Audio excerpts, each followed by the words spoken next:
Exatamente. Nesse momento, estava aqui acompanhando, eu estou no Supremo Tribunal Federal, é o advogado-geral da União, Jorge Messias, que está falando. Ele acompanha a sessão desde o início por meio de assessores e agora está defendendo também o posicionamento do governo. Essa audiência foi convocada pelo ministro Flávio Dino, que é relator de 3 ações diretas de inconstitucionalidade, que discute se é obrigatória a execução dessas emendas parlamentares impositivas, ou seja, obrigatoriedade de pagamento pelo governo federal. Os autores da ação, PSOL, Associação Brasileira de Jornalismo Investigativo, e também a Procuradoria-Geral da República, eles questionam exatamente que a obrigação desse pagamento interfere na independência dos poderes e impede a aplicação do executivo de verbas, do executivo em políticas públicas.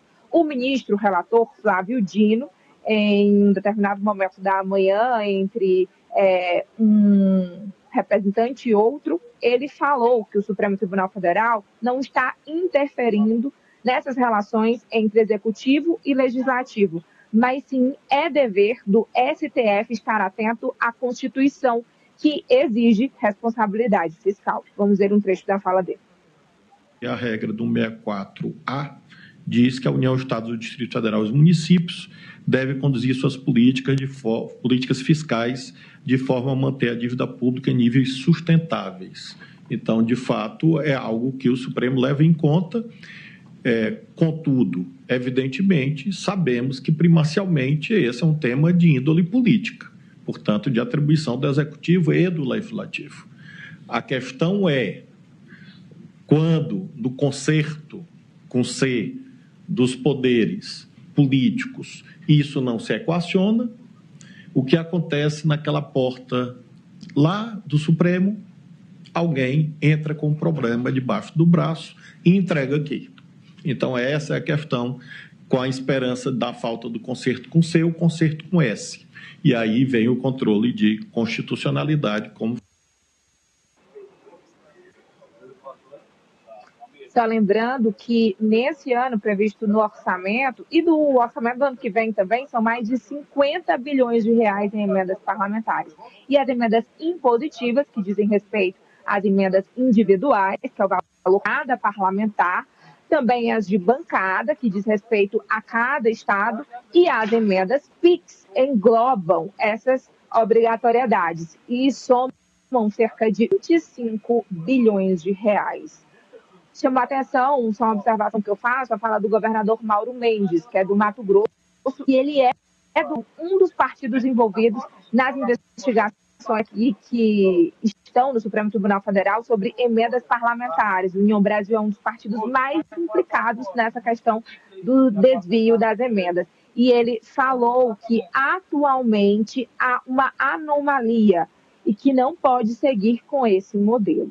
Também economistas defenderam um corte no valor das emendas parlamentares. E agora há pouco, a gente falou inicialmente que nem Hugo Mota e nem Davi Alcolumbre vieram, e eles só avisaram hoje pela manhã que eles iam defender a obrigatoriedade do pagamento dessas emendas parlamentares, mas enviaram advogados. Esses advogados apresentaram um novo modelo de emendas.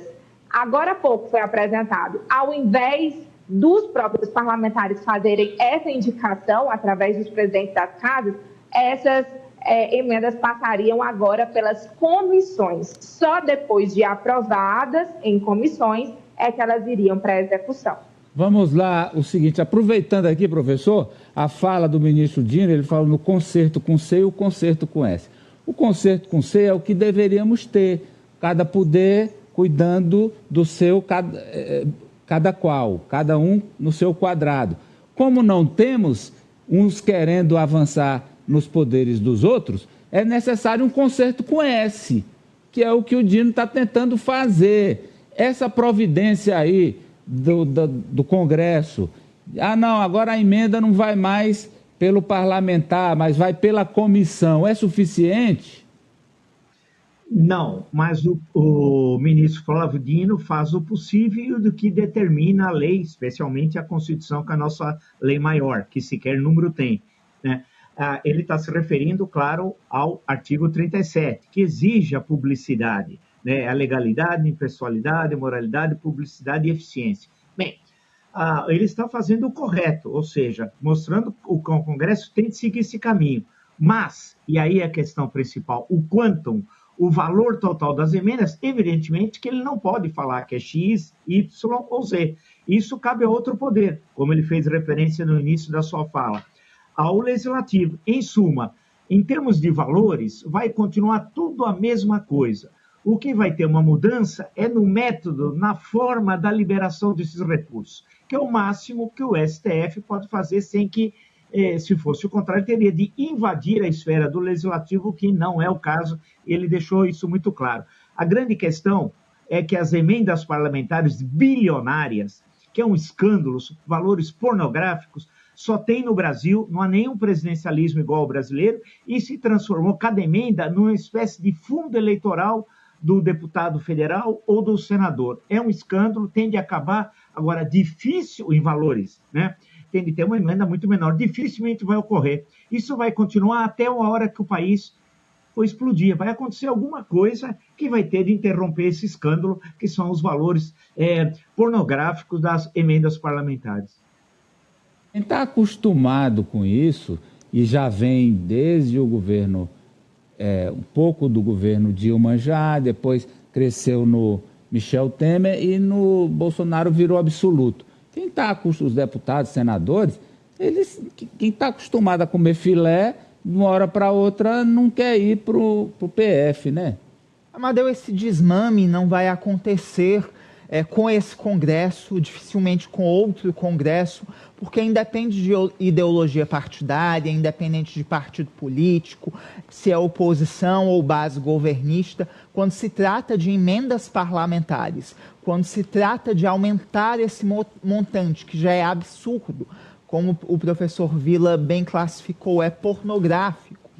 Quando se trata de aumentar esses valores, tanto governistas quanto oposicionistas se unem, e eles não querem perder esses recursos das emendas parlamentares, mas os valores já são tão altos, o mínimo que está se exigindo é transparência. Qual o problema em ter transparência nessas emendas? E aí que levantam dúvidas, levantam suspeições.